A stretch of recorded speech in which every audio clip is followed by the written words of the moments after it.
الرحمن الرحيم الحمد لله رب العالمين بارئ الخلائق أجمعين باعث الأنبياء والمرسلين والصلاة والسلام على أشرف الأنبياء والمرسلين حبيب إله العالمين وطبيب نفوسنا أبي القاسم المصطفى محمد وعلى أهل بيته الطاهرين.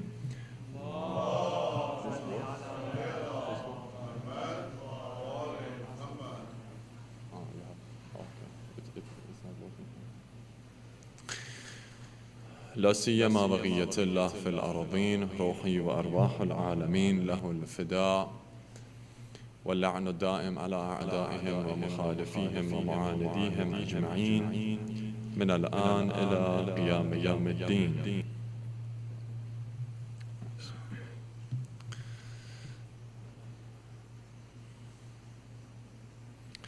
Tonight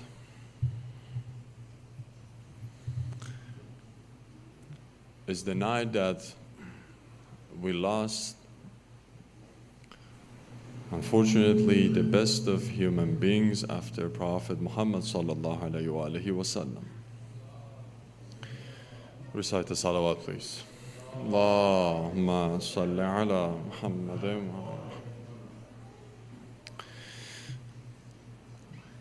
So when we say that Ali ibn Abi Talib was best of the best people on the earth, across the globe, throughout the history,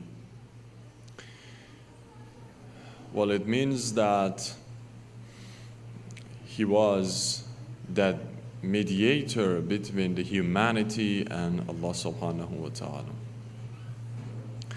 receiving the blessings from God and then spreading them among the rest of creatures. I remember the very famous statement of Imam Sajjad alayhi salam. Allahumma salli ala Muhammadin. That he mentioned exactly after the martyrdom of Imam Al-Hussein alayhi salam, he mentioned these statements to the whole humanity for the 5 perfect human beings on the earth. We call them as Panj Tan Al Aba. So we call them as Al Aba because of that cloth of Holy Prophet that these 5 gathered together. We do have also a hadith narrated from Lady Fatima Zahra. Hadith Sharif al-Kasa. They are the people of Kasa. This is actually a long narration that Lady Fatima Zahra told us about that specific occasion. So Imam Sajjad alayhi salam said after the martyrdom of Abu Abdullah al-Hussein, who was the last person of these 5 people, already in the time of Imam al-Hussein alayhi salam, we've lost the previous 4 ones. I say we because I think the whole humankind is responsible for this loss, for this great tragedy. We cannot only blame one group of people, and then I will tell you why. So we lost them. Ali ibn Abi Talib, of course, before him, Lady Fatima Zahra salamullah alayha, and then after Imam al-Hasan alayhi salam, Holy Prophet before them. So it was the time for Abu Abdullah al-Hussein, what happened, and then Imam Sajjad alayhi salam said,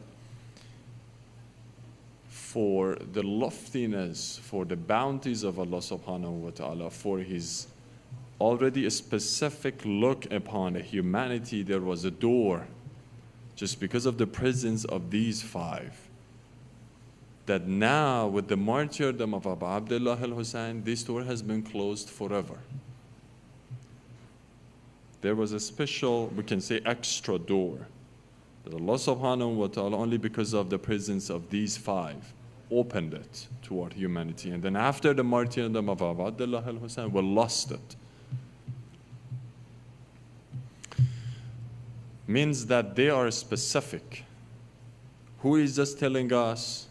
Imam Sajjad alayhi salam. Imam Sajjad alayhi salam himself already is an imam. He belongs to this descendant. He is one of the descendants. He is one of the offsprings of this family. He's not a stranger.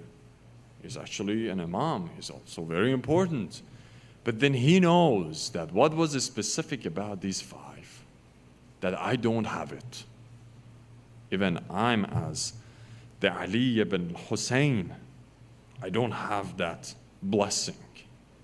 It was only dedicated to these five people.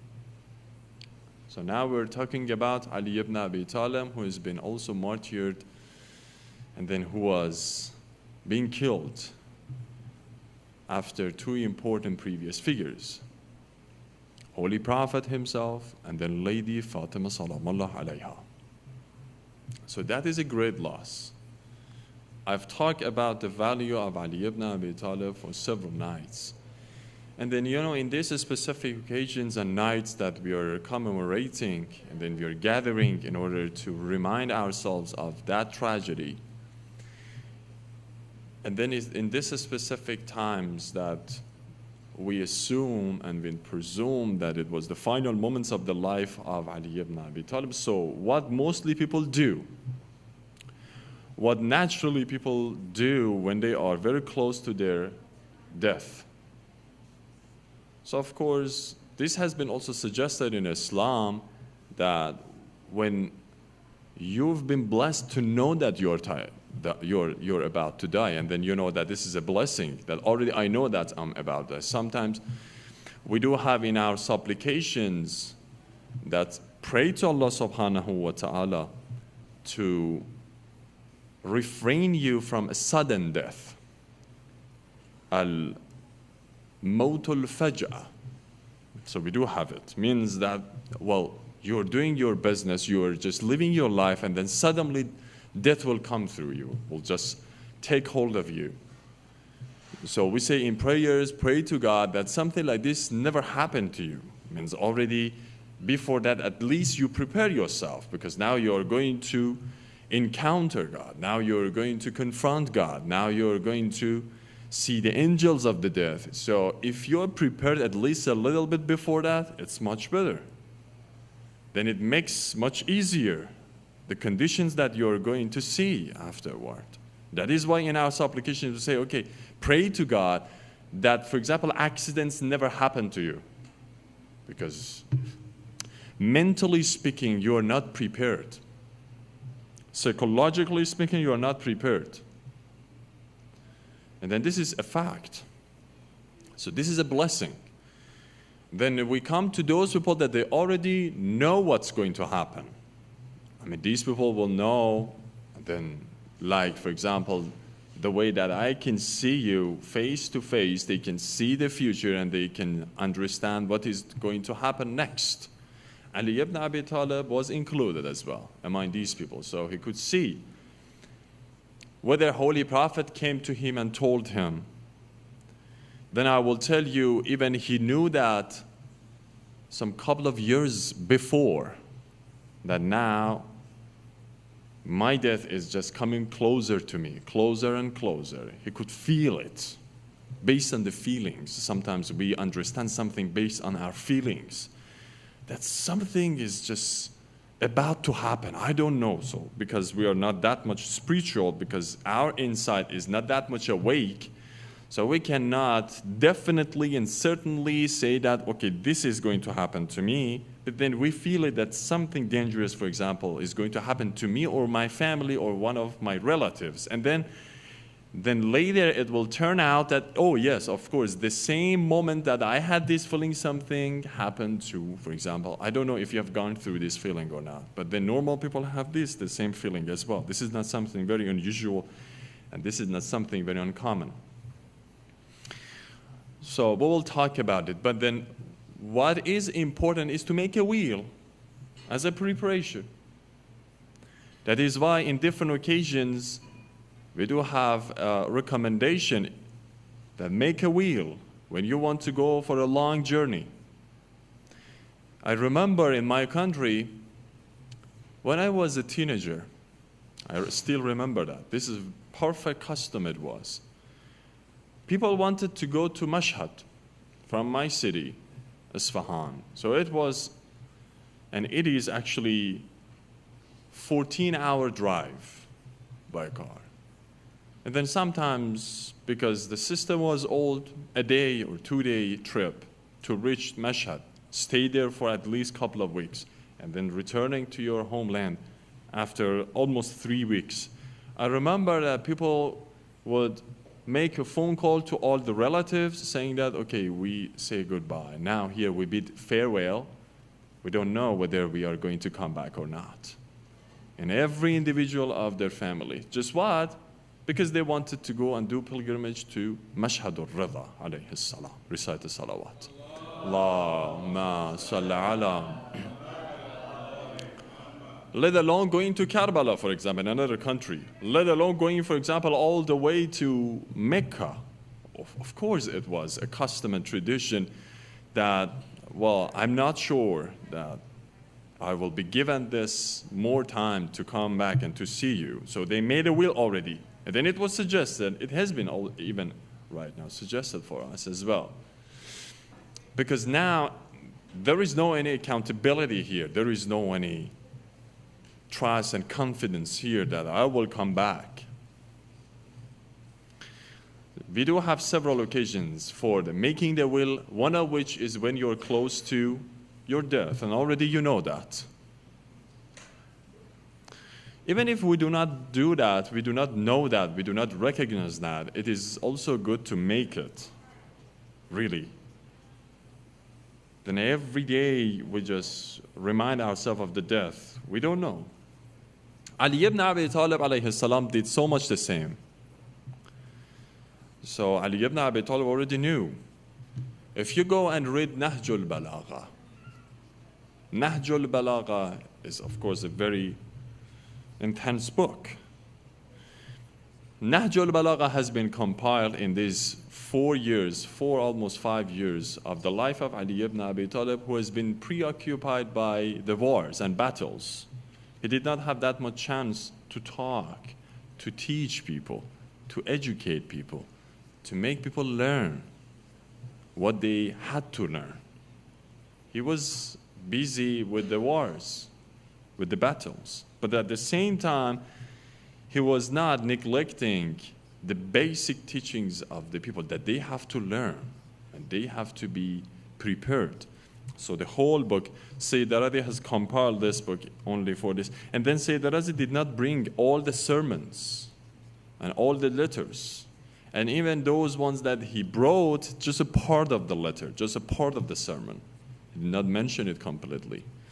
So when you go through Nahjul Balagha, you will just encounter and you will find 4 main wasiyya of Ali ibn Abi Talib. So 4 times. So Ali ibn Abi Talib made already his will 4 times. And then now you will come to his question, why 4 times? And then what are those 4 times? Now we want to concentrate today on the specific will of Ali ibn Abi Talib to his son Imam Al-Hasan Al-Mujtaba alayhi salam. So what are these 4 wheels? When Ali ibn Abi Talib, you know that he had 3 wars. So first was the Camel War or Jamal, second was Safain, and third was Nahrawan. After his return from the Battle of Safain, already unfortunately those Khawarij did not let Ali ibn Abi Talib to complete his mission, to uproot actually the roots of hypocrisy. We're really unfortunate. Whenever I will go and read this part of the history, I'm very unfortunate. I'm very disappointed.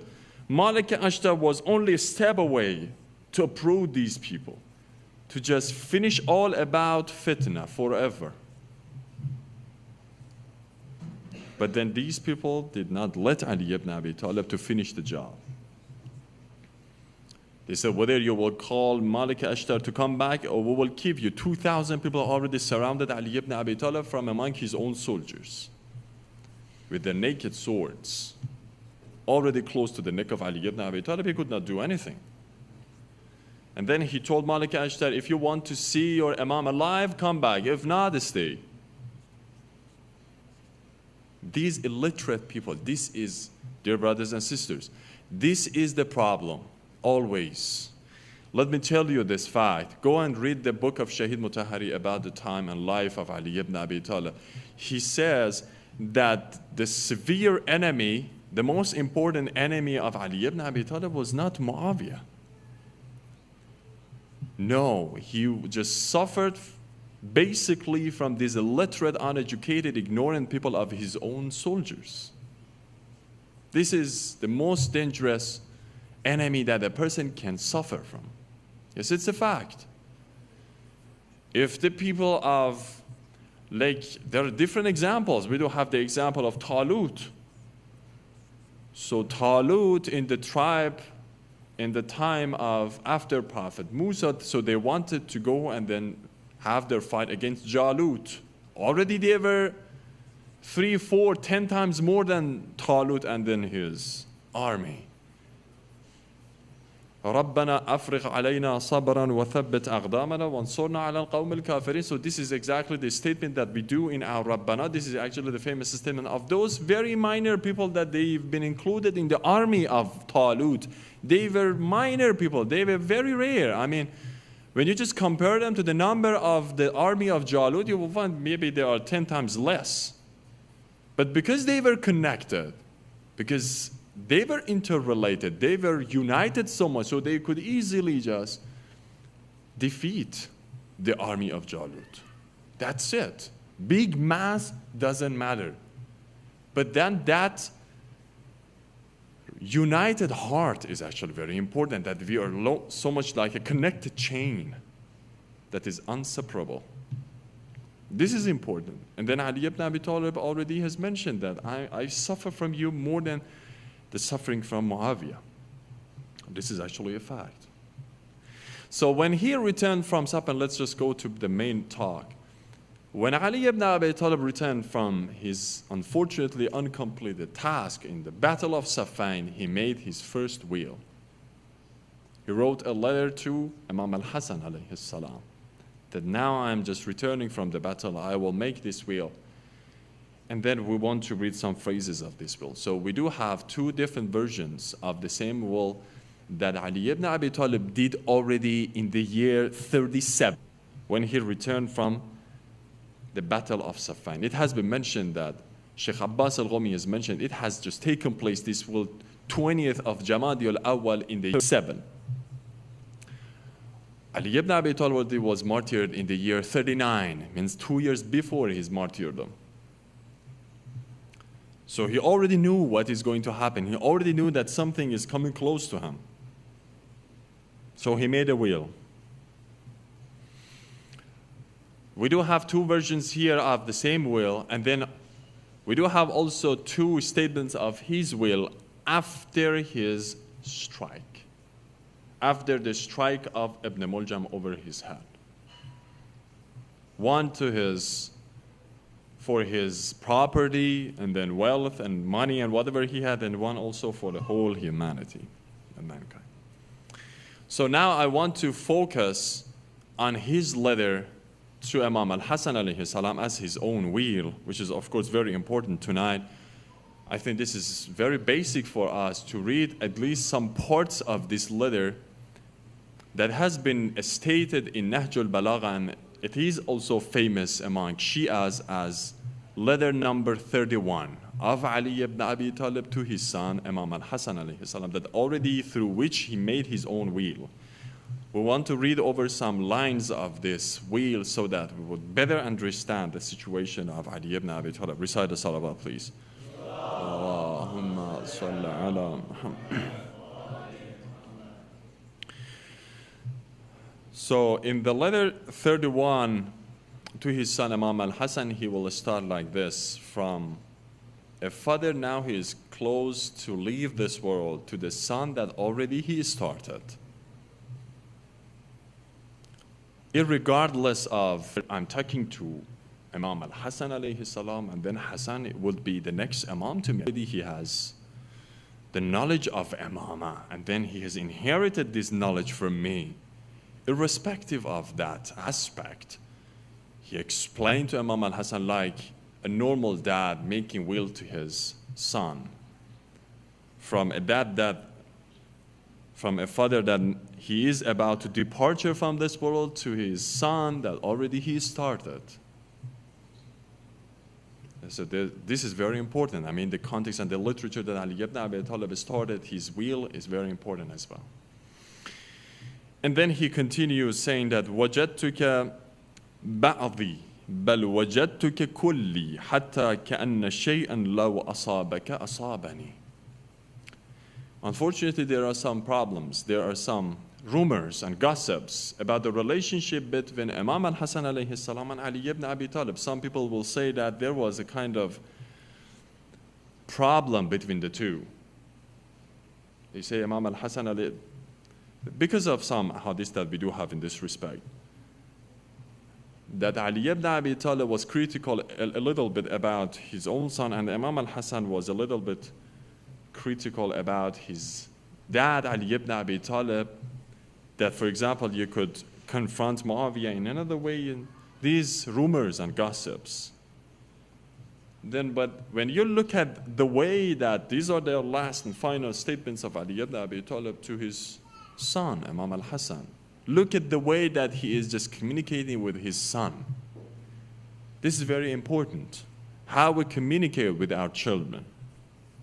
The final moment, see, وَجَدُّكَ بَعْضِي, I will find you like a part of my life. You're part of me. And then please focus, have you heard this expression in some other occasions as well? So you will find it was exactly the same sentence that Holy Prophet mentioned for his daughter, Lady Fatima Zahra Salamullah alayha. Allahumma salli ala. When Holy Prophet called her as bad'atum minni, you're part of me, you're my heart. Ali ibn Abi Talib already is telling Imam Al-Hassan that وَجَدْتُكَ بَعْضِي, you are part of me, you are that much dear to me. And then not only that, he did not stop here, more than that. وَجَدْتُكَ كُلِّي, I will find you that there is no difference between you and me, we're like identical. We're so much like the same. Ali ibn Abi Talib is already telling his son Imam Al-Hassan alayhi salam. So now the question is to those people, and then the ones that they will shed light and they give rise to these rumors, that if there is a kind of distinction between a dad and a son, now I will ask you, can a dad and father really tell his son like this? That you're not only part of me, but then you're all about me. And then you're the dearest to me. وَجَدْتُكَ كُلِّي. So, حَتَّى كَأَنَّ شَيْئًا لَوْ أَصَابَكَ أَصَابَنِي. It's so much like that anything will happen to you, it's like happens to me. Whatever will happen to you, I will feel it. So some fathers really, they care about their children like this. Whatever will happen to you, will happen to me. So sometimes even the sacrifice of some of the families, some of the parents, especially I'm now talking to the youth, to know the value of the presence of the parents. I have talked about this, especially the mothers, specifically and particularly and definitely and certainly mothers. They stand first. And then after 3 times, fathers. Sorry to the fathers, I don't want to deprive you of your rights. Of course, you do have also your rights over the children. Don't worry, I will come to you as well. But then now, we know basically that the mothers stand first and prior to fathers. You know the story of that youth came to Holy Prophet saying that I've done something wrong, now I'm seeking repentance, and I want to do tawbah. I want to return. And then Holy Prophet said, go and then help your mom. He said that, oh, well, I lost my mom. Okay, what about your dad? He's still there. Go and help your dad. Go and serve your dad. Be a servant to your dad. And then when he said, okay, I will do, and then that's a sign of tawbah, then when he left, Holy Prophet told his companions, I wish he could have his mother as well, because it is the very sooner and closer shortcut. This is actually a fact. But in any case, so Ali ibn Abi Talib is talking in this way to Imam al-Hasan alayhi salam. They are so much close. All the wheels, mostly when you go through, you will find the address, and the addressee of the letter is Imam al-Hasan alayhi salam. And then Ali ibn Abi Talib is explaining why. He himself is completely careful not to discriminate, not to segregate, of course, between and among the children. He said, I'm just telling Imam al-Hasan. Then afterward, Imam al-Husayn alayhi salam, because they stand very close to me in infallibility. And then I know that if I will give them this mission, they will fulfill it completely like the way that I expect them to do. So then after, وَكَأَنَّ الْمَوْتِ لَوْ أَتَاكَ أَتَانِي. If something miserable will happen to you like death, it's so much like that, I will taste it. And then like that, well, the maut has taken hold of me, if something will happen to you. Then afterward, he said, أُوصِيكَ بِتَقْوَى اللَّهِ. When sometimes I'm a Friday leader, I mean the Friday prayer leader, and then I will say, oh, please, أُوصِيكُمْ بِتَقْوَى اللَّهِ. Because I don't know you. Who are you? You don't know me. Who am I? I don't know what's just going on in your heart. You don't know me and what's just going on in my heart.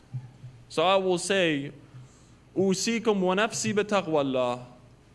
I will advise you to be righteous. And then at the same time, I will advise myself. Okay? But then now, Ali ibn Abi Talib is talking to his son. Already he has just raised that son. But then still, there is no any guarantee. Nothing has been taken for granted that I'm infallible, so everything will be okay. No, it's not the case. So, أُوصِيكُمْ بِتَقْوَى اللَّهِ. What is taqwa? We have talked about this. I mean, many lectures have been presented regarding the issue of taqwa. What is taqwa? When Allah subhanahu wa ta'ala in Holy Quran is talking, إِنَّ أَكْرَمَكُمْ عِنْدَ اللَّهِ إِنَّ أَكْرَمَكُمْ عِنْدَ اللَّهِ أَتْقَاكُمْ. So the most noble person, and dignified person among you is the most righteous one, is the most pious one. What is that piety? That everything has centered upon it. That everything has rested upon this. Taqwa. I will give you a couple of minutes an example, and then I hope that it will just touch your heart, and then you can understand this. The question, I will start it with the question, what is the dearest thing, person to you in your life? I repeat my question. Who or what is the dearest thing or a person to you in your life? Some people might come with this answer, my dad, my wife, my mother, my children, al-malu wal-banun, my property, my money, my car, my house, my position. So everyone knows himself what he is doing. And what is the dearest to his or her heart? My husband. No difference. Suppose that you have a very precious stone or very important treasure that your future and the future of your family is highly dependent on that. and then this is very dear to you, or your position or your job. Now the question is, isn't it the case that always you will reflect upon it? Always you've been preoccupied by this. Always you're just concentrating over it. Always you're thinking about it. In every moment of your life, you're that much close to it. You're that much thoughtful about it. You're that much imprisoned by that very thing that you cannot just relieve yourself of it. Whether it is position, whether it is or he is or she is a beloved one. I don't know if you have gone through love in your life, but then that moment that you have fell in love with someone, so every second of your life is a hell. Every moment of your life is intolerable because, well, you want to reach that goal. You want to reach that goal.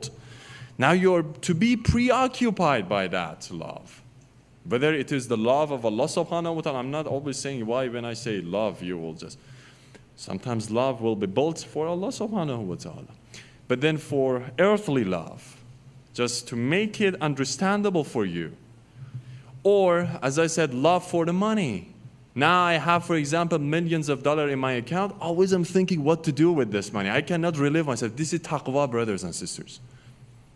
This is taqwa. To be preoccupied by something which is dear to me. And then I cannot relieve myself from it. But unfortunately, the misery of the case is that mostly we pause it and then we place our taqwa in the right direction. That is why we say, أوصيكم بتقوى الله. Now, if you want to go through a specific direction and then you are sure that this is a perfect direction, then I have to put taqwa in it and toward it. Of course, it should be toward Allah subhanahu wa ta'ala. This is taqwa. Now, tremendously, I've been shaken by it. Rigorously and drastically, I've been moved by that thought. This is taqwa. Taqwa is nothing very special. No, taqwa is something only for example, minor people, for some few people that they can observe taqwa. Already we do have taqwa, but sometimes for a wrong person, sometimes for a wrong thing, sometimes into a right direction. Make it correct it, reform it, so already you will be also from muttaqeen. Nothing is specific about taqwa, brothers. Recite the salawat.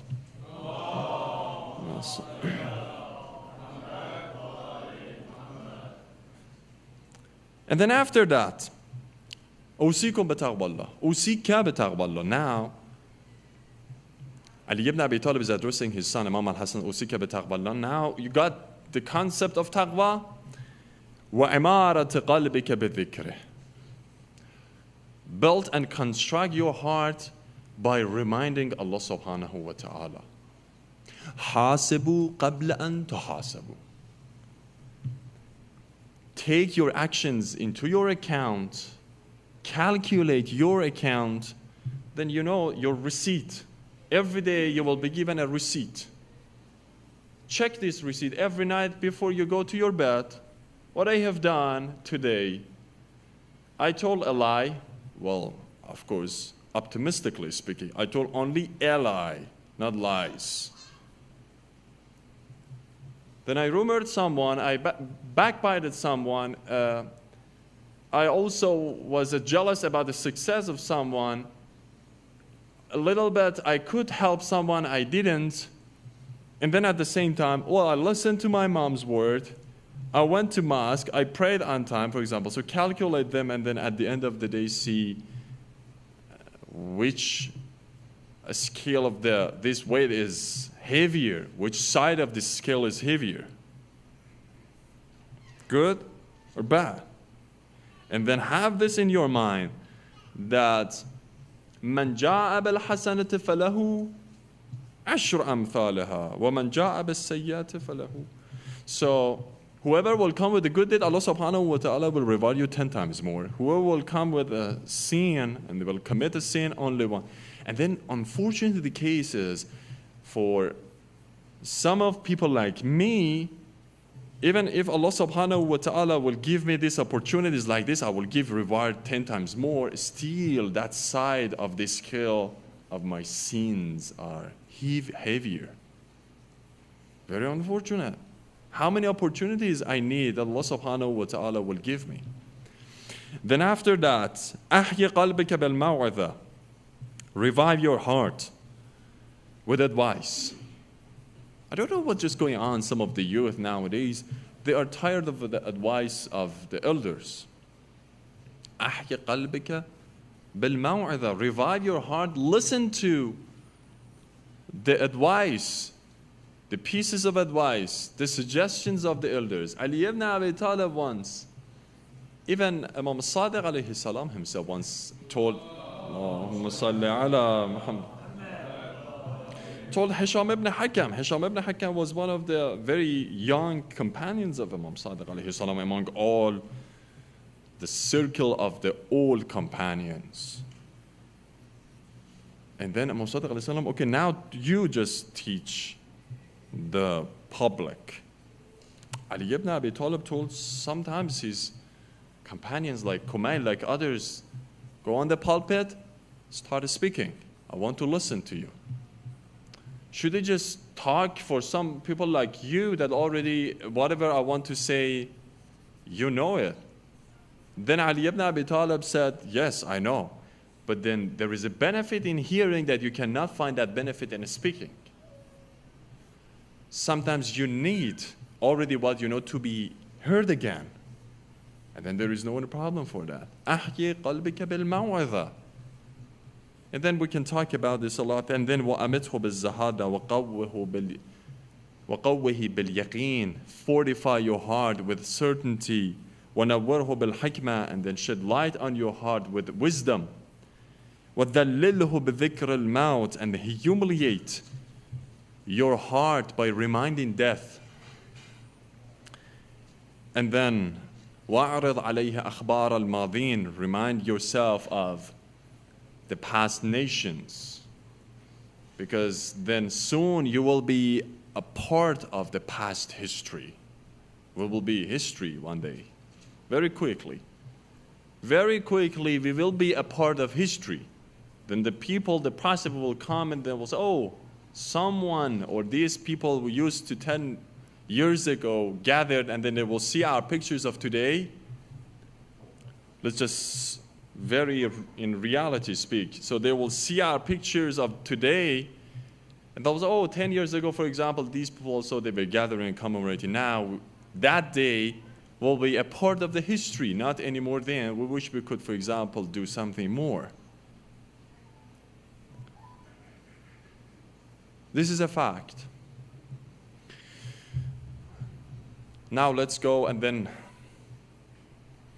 to commemorate tonight the martyrdom anniversary of Ali ibn Abi Talib alayhi salam. As I told you in the beginning, we lost a dearest of us. Already we lost a person who was very dear to us as well. السلام عليك يا أبا الحسن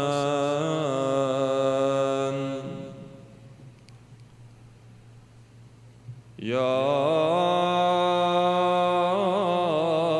أمير المؤمنين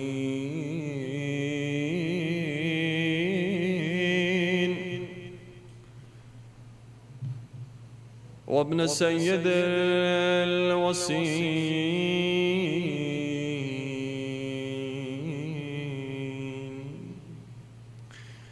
يا حجة الله على خلقه يا سيدنا ومولانا إنا توجهنا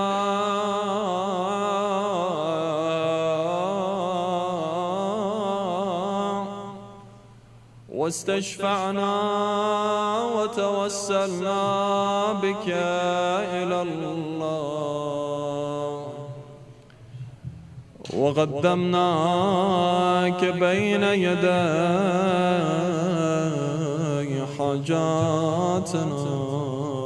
All together. يا وجيحا عند الله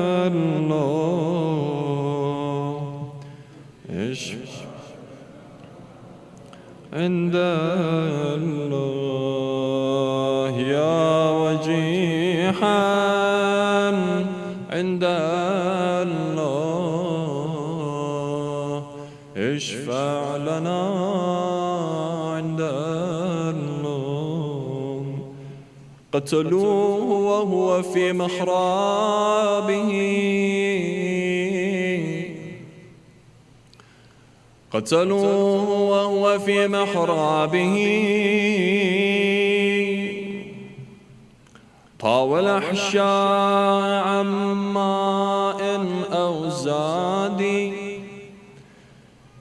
They killed Ali ibn Abi Talib while he was praying in his mihrab, at the same time that he was fasting, thirsty and hungry.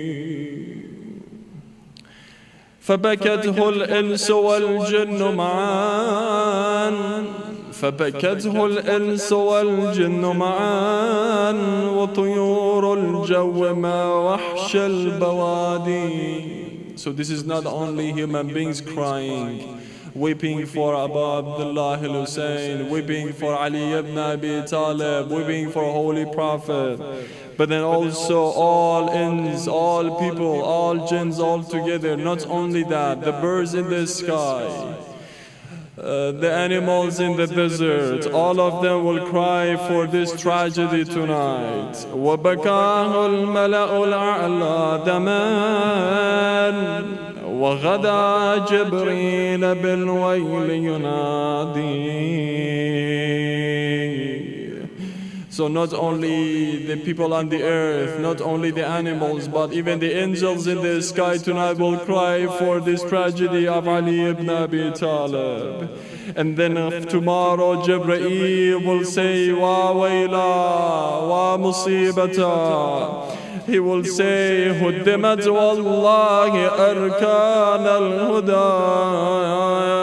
حيث لا من منذر فينا ينادي. So Jibreel will call all people that unfortunately the pillars of guidance, they have been destroyed, and then since now we do not have any guidance toward the truth after Ali ibn Abi Talib. So you know that when Ali ibn Abi Talib brought to his house, he pointed out the children, just place me in my musalla, in the place that he was used to praying Allah subhanahu wa ta'ala. Then he looked around, he found Imam Al-Hussein, he found Imam Al-Hassan, he found Lady Zainab, he found Al-Kulthum. They were all just bursting into tears and crying from this tragedy, from what happened to their dad. Blood was just flowing all the way to his beard from his head. Oh Allah, oh Allah. And then Ali ibn Abi Talib called his two sons, Imam Al-Hassan and Imam Al-Hussein, holding them very close to his chest.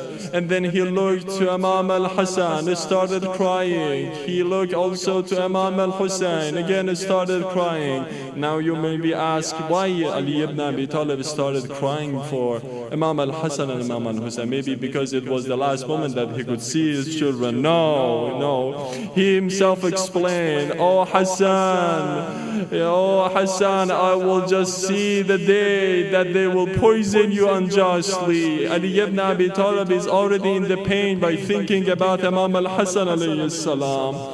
They say that the pain Ali ibn Abi Talib was undergoing was too much, that he could just not tolerate the pain, moving his legs, rising up one leg and then another leg and tossing over, turning from one side to another side. It was the moment that Ali ibn Abi Talib was thinking.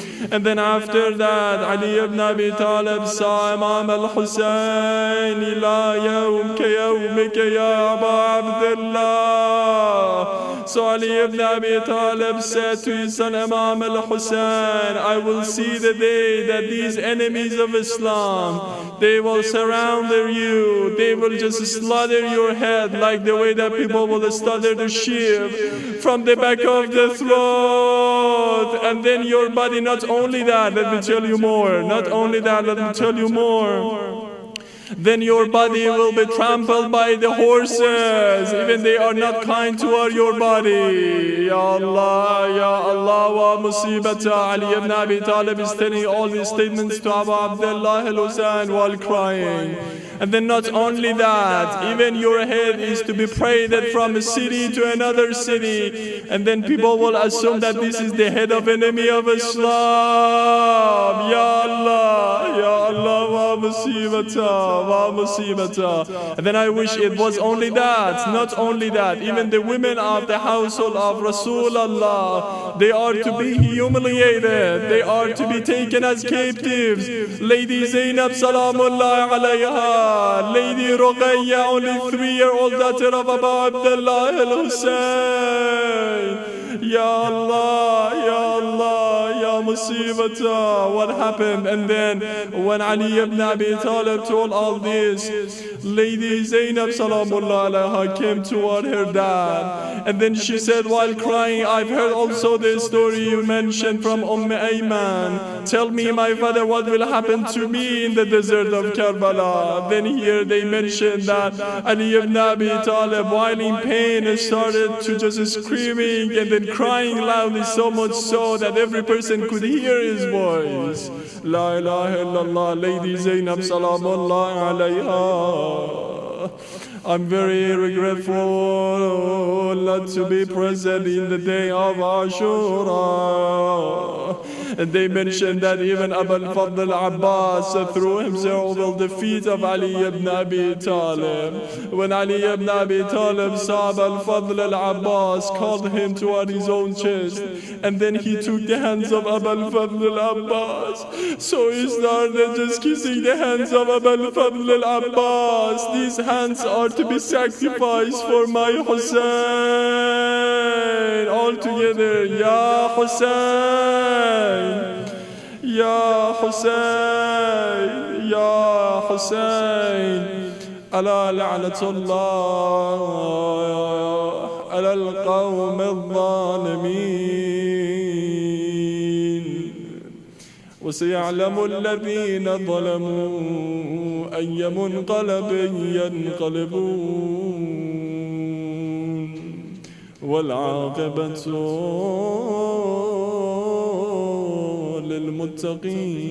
للمتقين. Recite the salawat.